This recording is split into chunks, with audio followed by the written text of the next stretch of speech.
Hi, Tracie Cooper here. Today I'll be giving you a brief tour of my e-portfolio. We'll start here on the landing page. In addition to the menu across the top of the page, I've added navigational buttons at the bottom of each page for those looking just to click through. I've included the autobiographical narrative under my story, where I hope to give viewers a glimpse into my professional background and educational experiences. Next, we move on to an explanation of the AECT standards. Viewers can reach each of the standards and artifacts by selecting the drop-down menu at the top of the page, or selecting the links next to each standard, or by the navigational buttons at the bottom of the page here. As is probably expected, my artifacts cut across standards and competencies, but I've tried to place them where they make the most sense to me. Many could be applied in multiple places due to the various knowledge and skills required for each project. I've put substantial effort into providing the background and overview of each artifact here in the text, so I'm going to try not to read that to you, as that feels a little bit like a violation of Mayer's redundancy principle. Instead, I'll try to be brief and allow you to read and explore the artifacts and details at your leisure. For Standard 1.1, Creating, to demonstrate the ability to create instructional materials and learning environments using a variety of systems approaches. For interactive media, the instructional video production project entailed creating a short video using a dozen images, narration, and a music soundtrack that were edited using a video editing tool. A four-step production process was followed: selecting and researching the topic, identifying the target audience, creating the storyboard, gathering and creating assets, and script writing were all tasks involved in the development of this project. Windows 10 Video Editor and Audacity was used to produce the project. The instructional video provides a brief introduction to succulent plants, what they are, why they are trending now, and how to select, pot, and care for them. The final video and production plan are available for viewing, and competencies are identified here. For 1.2, for using, to demonstrate the ability to select and use technological resources and processes to support student learning and to enhance their pedagogy. In Current Trends in Instructional Technology, I conducted a Web 2.0 tool review. This was my first semester. The purpose of this assignment was to explore emerging Web 2.0 tools and to select one that is user-friendly and beneficial for learning activity design. In the tutorial here, I provide a review for Satera, a geography game site. The review includes an overview of the site, my suggestions for using it to enhance learning, creativity, and innovation, as well as a review of the potential barriers. The tutorial is available for viewing. Competencies are indicated here. For 1.3, Assessing and Evaluating, to demonstrate the ability to assess and evaluate the effective integration of appropriate technologies and instructional materials. I'm currently taking Technology Project Management, and I've included my project midterm report here.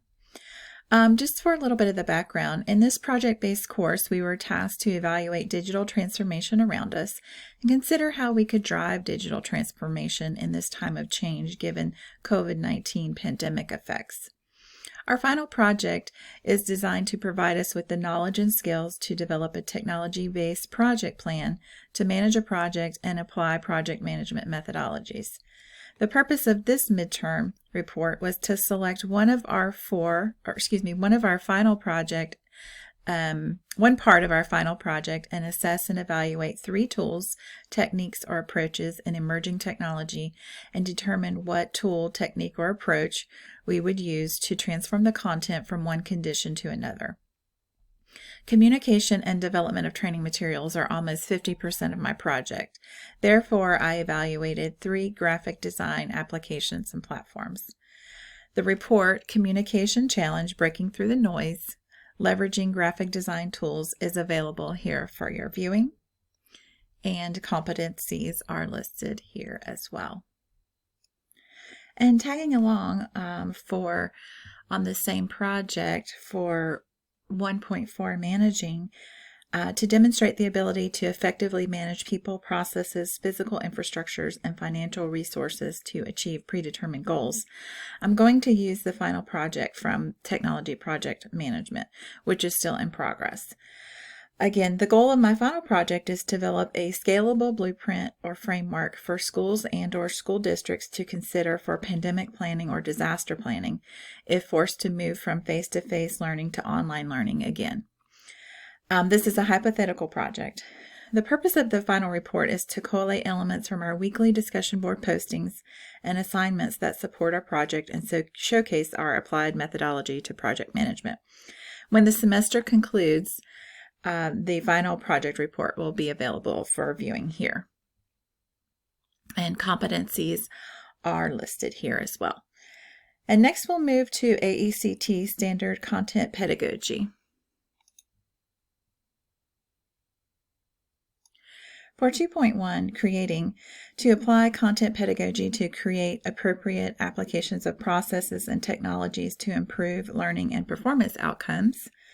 For interactive media, the job performance aid assignment was to select and analyze a human performance problem and design a media solution by merging multiple images to form an instructional image or job aid.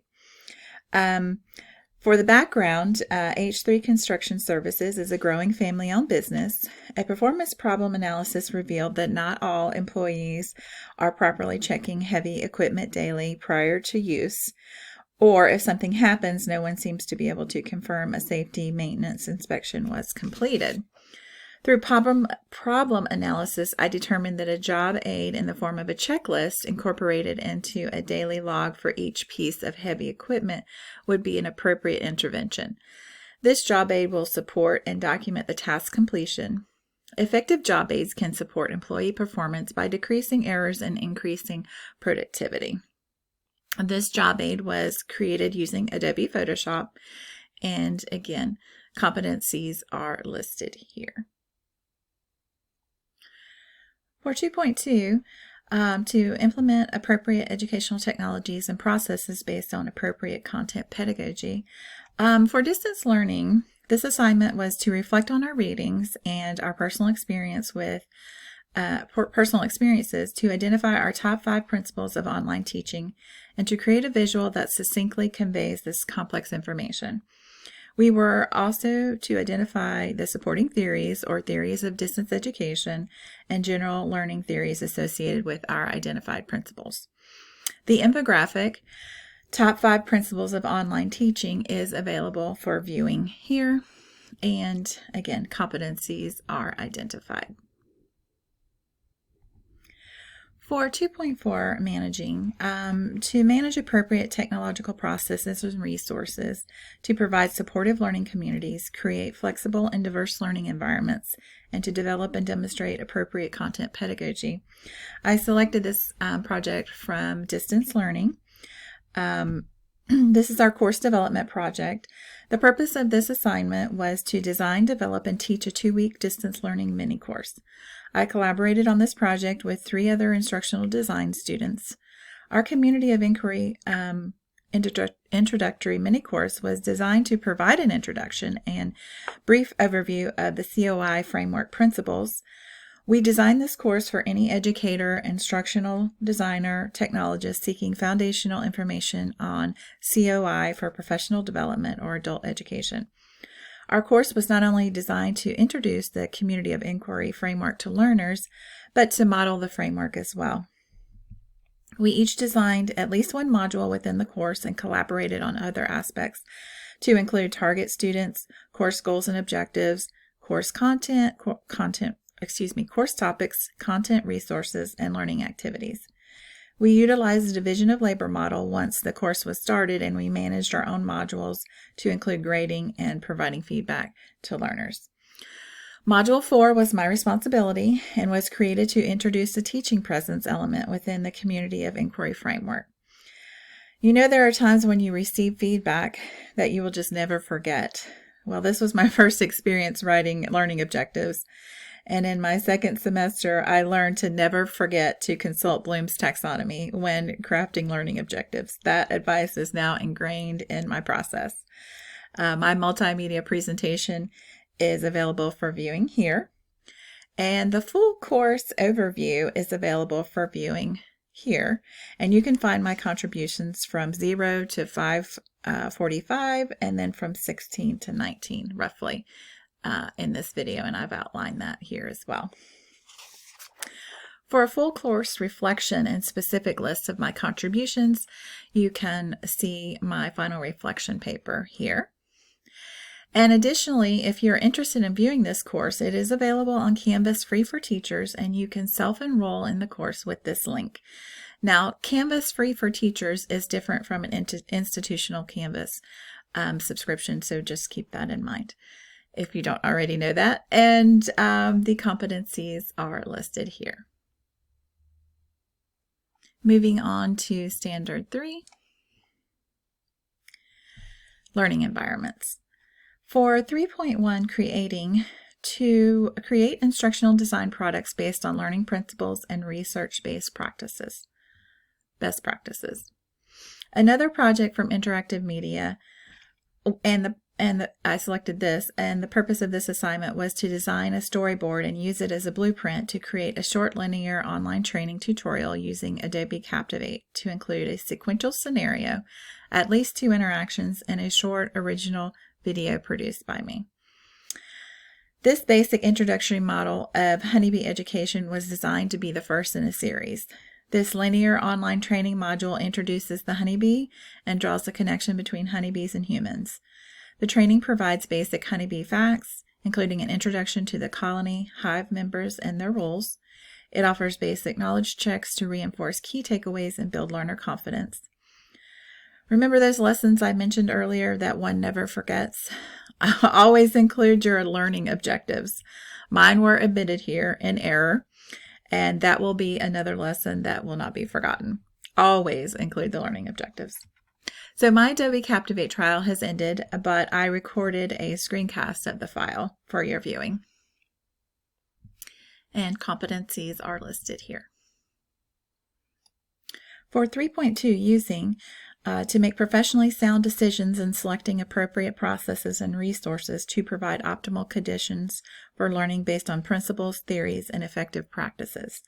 I selected another project from Interactive Media, and this is a presentation on multimedia design principles. The purpose of this assignment was to create and deliver a brief asynchronous presentation on multimedia design principles. I selected Meyer's multimedia principle, a principle for fostering generative processing. We were to include related research studies, 2 examples illustrating the selected principle with explanations on how the principle has been applied. Not only was the presentation about the multimedia principle, but it was also designed using best practices of the principle. And this presentation was captured using Screencast-O-Matic. Competencies are listed here. For 3.3, using multiple assessment strategies to collect data for informing decisions to improve instructional practice, learner outcomes, and the learning environment. I selected this assignment from Problems in Instructional Design for Computers.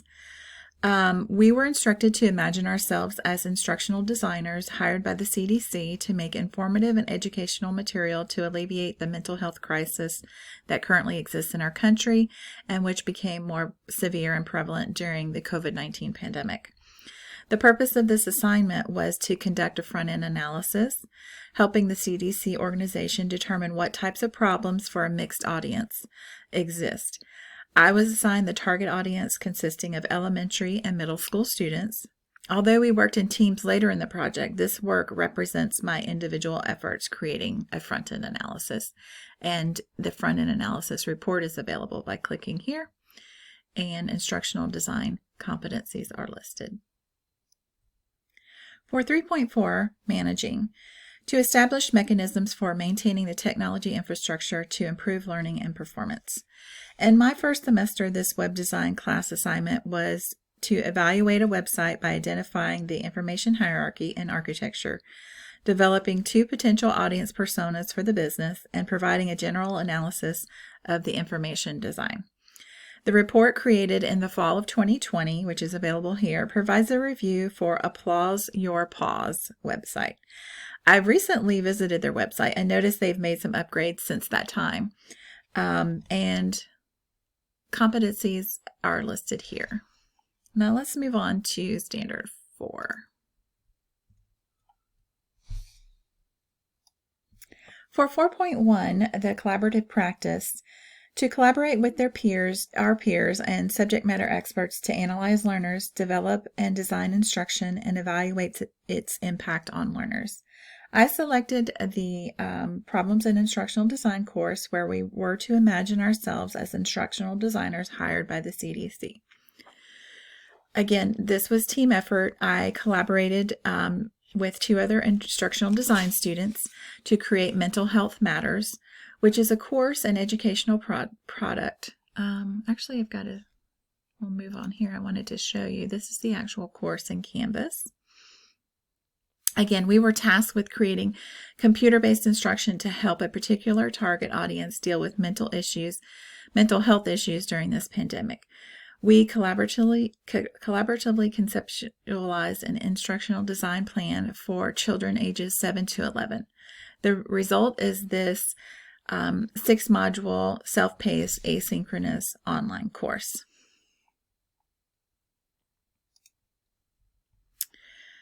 This project encompasses multiple standards, including several of Standard 4 indicators. During this brief 6-week summer semester, only 1 section was required for full development. Module 1 through 1.4 is the result of our efforts. Additional modules 2 through 6 are proposed as potentially relevant topics for future development.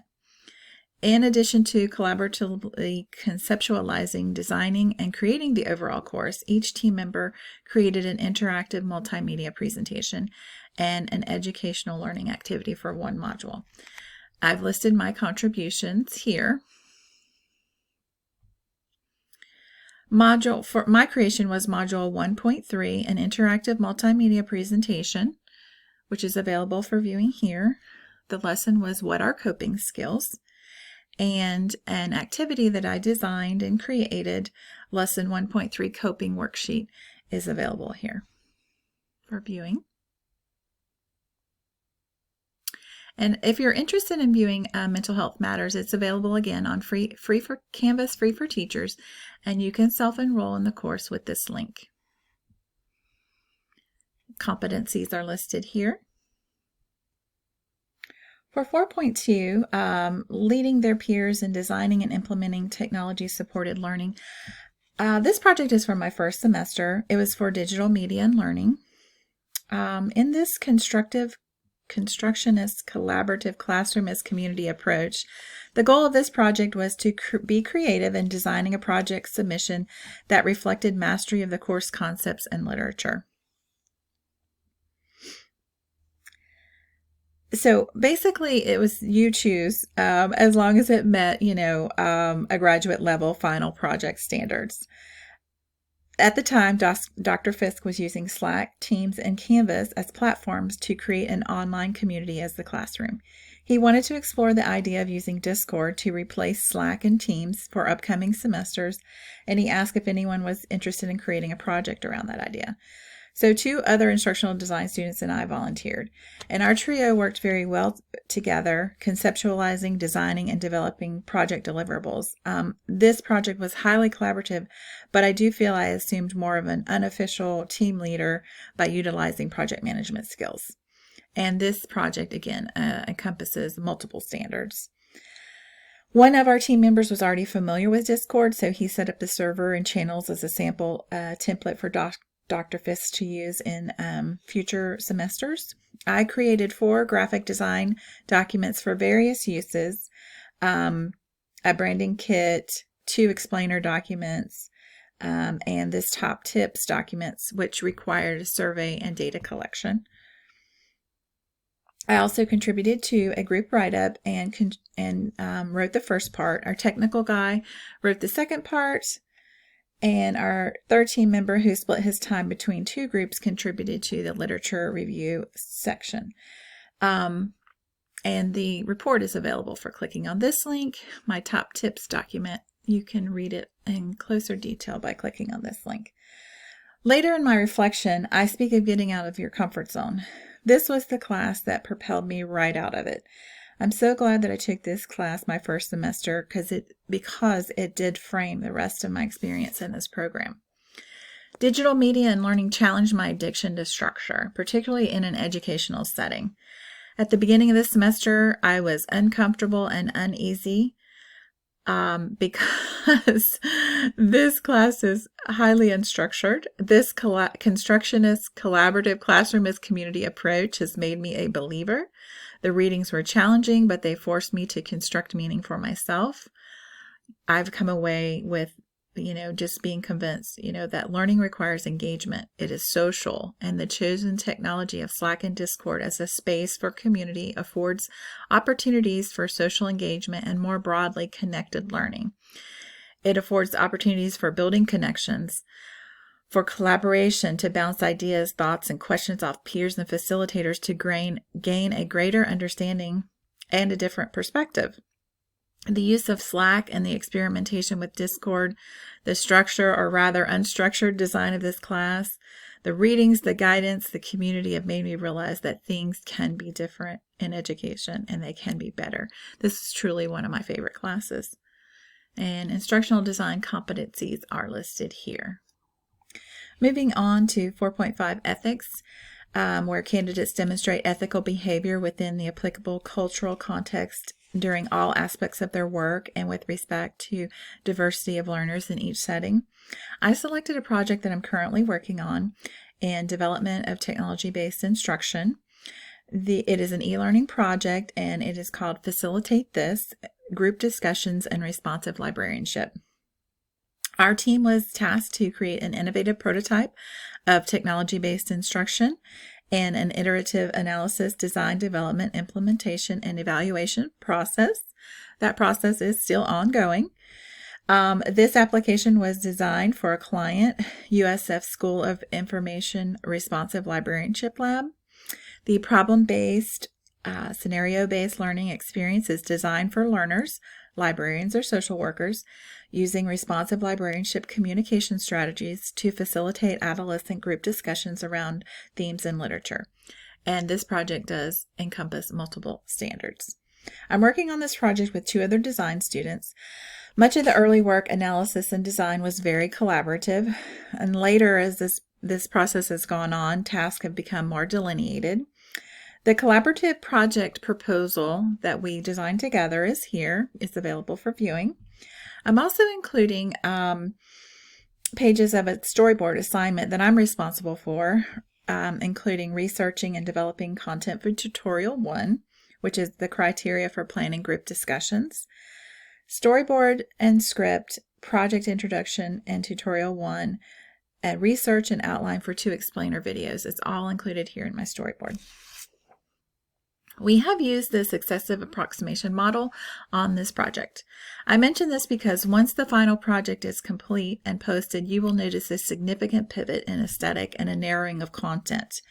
After an early iteration and consultation with the instructor and client, our team shifted from a photorealistic aesthetic to a more animated aesthetic by incorporating Powtoons to create a scenario-based gamified experience. Part of my responsibilities have been to create the Powtoon experiences. I've posted 2 of those here just to offer a sampling since this project is currently ongoing. This project has reinforced what I have heard several times throughout this program. Don't become too attached to your work. Be flexible, be adaptable. I thought that might be hard for me, but I know what matters most is that the work is effective and that the client is happy. I am so glad we made this huge shift in direction, as I think we will have a better product in the end. A screencast of the Articulate Storyline 360 file will be posted as soon as it is complete, but if you'd like to review while under development, you can click on the link here. And I've listed competencies here. So let's move on to Standard 5. Finally, Standard 5. For 5.1 Theoretical Foundations, to demonstrate a foundational knowledge of the contribution of research to the past and current theory of educational communications and technology. For my first semester, I was in Current Trends in Instructional Technology, and I've selected my final essay paper here and a presentation. The slide deck is here.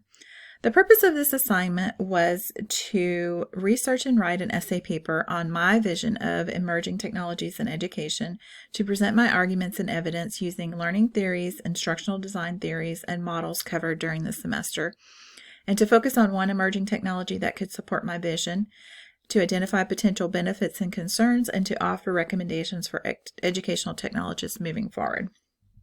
So here, and it's 2020, where's education going? I've provided that view. I feel like education is in general ripe for transformation, and in some ways the difficulty of the past 18 months has highlighted many opportunities for change. I think that instructional designers and technologists have tremendous opportunity to affect change, especially during this time. We must examine what's going on to determine if it's really working to meet the needs of students and prepare them for their futures, 21st century skills. We must imagine what is possible and consider what decisions in instructional design and technology can be made to affect change that will make education more engaging, more effective, and more equitable for all. And again, the paper and my views are here. And this is a presentation. There's no audio included because it was given. It was not recorded while it was given. Here are the instructional design competencies. Okay, moving on to 5.2. Candidates apply research methodologies to solve problems and enhance practice. So I selected the project from Motivational Design, my Motivational Design research proposal and presentation. The purpose of this assignment was to write a research proposal on motivational issues and the application of motivational design strategies and learning technology from our workplace and present it to the class. As I am a full-time graduate student, I selected a course that I've already touched on earlier called Mental Health Matters. I introduced that back to you in 4.1. Mental Health Matters was designed using a systematic approach to instructional design. However, a systematic motivational design process was not part of our initial course design. So I've used the ARCS model approach developed by John Keller, and I analyzed the course using the 10-step motivational design process and identified motivational interventions, strategies, and tactics to potential motivational problems. The proposal is available here for viewing, and this asynchronous presentation created for my classmates can be viewed here. This was another eye-opening experience, viewing through the lens of motivational design, and I'm really thankful for it. Competencies are listed here. For 5.3, applying formal inquiry strategies and assessing and evaluating processes and resources for learning and performance, I selected the usability testing assignment from Interactive Media. The purpose of this assignment was to evaluate interactive media systems for design quality and usability. Usability concepts were applied to evaluate the quality of mobile application for language learning. Personal evaluations, a small-scale usability test, and analysis was conducted to create this report on Memrise, a language learning app. The report can be viewed here. Moving on to 5.4. Conduct research and practice using accepted professional and institutional guidelines and procedures.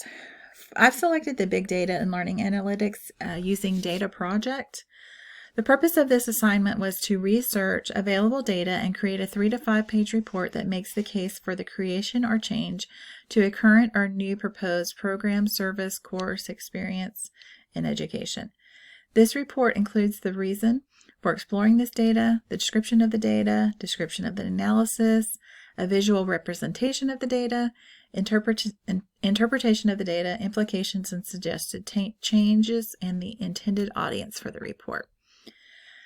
This global pandemic has upended so many lives, and in this report, I evaluated 2 data sets to focus on impacts for high school students navigating post-secondary life.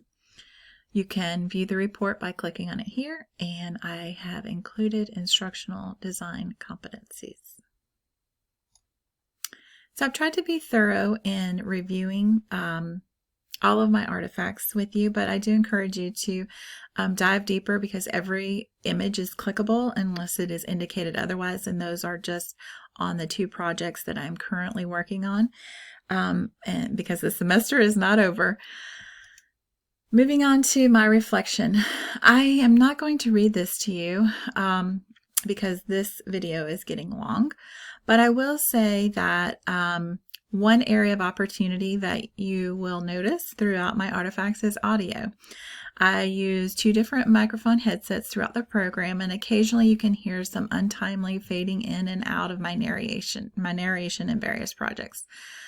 I tried everything to figure out why that was happening, and most of the times I wasn't successful. So I recently invested in a new professional microphone, and hopefully you'll be able to tell by this recording that the audio issue has been solved.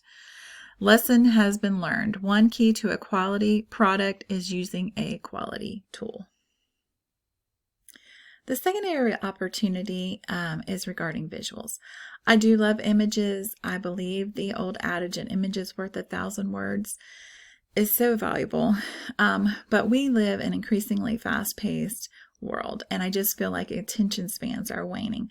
So to me, this really adds an emphasis on building connection and engagement through multimedia messaging, and an emphasis on science of learning by leveraging multimedia to foster learning and aid in cognition. So one of the lessons that I learned is that I will always be thinking cognitive theory of multimedia learning, dual channels, limited capacity, and active processing. Again, I have learned so much, and I'm going to continue to look for ways to improve my performance and increase my knowledge. Continuous quality improvement is ingrained in me from the 23 years that I had with the University of Florida distance education program that I work for, and it's always going to remain a tenet of my work. I'm going to let you read the rest of my reflection here, but one of the things I will highlight is that the promotional materials for this program, when I was reading them, this is what they say. They provide that this program provides a comprehensive curriculum and intensive training program to prepare you for the job market of today and the emerging fields of tomorrow. I can truly attest that that is what has happened over this last year, and I am very thankful for it. So I thank you for this opportunity, and I thank you for viewing this very lengthy presentation, and I encourage you to explore the site again when you have more time, and please let me know if you have any questions. Thank you.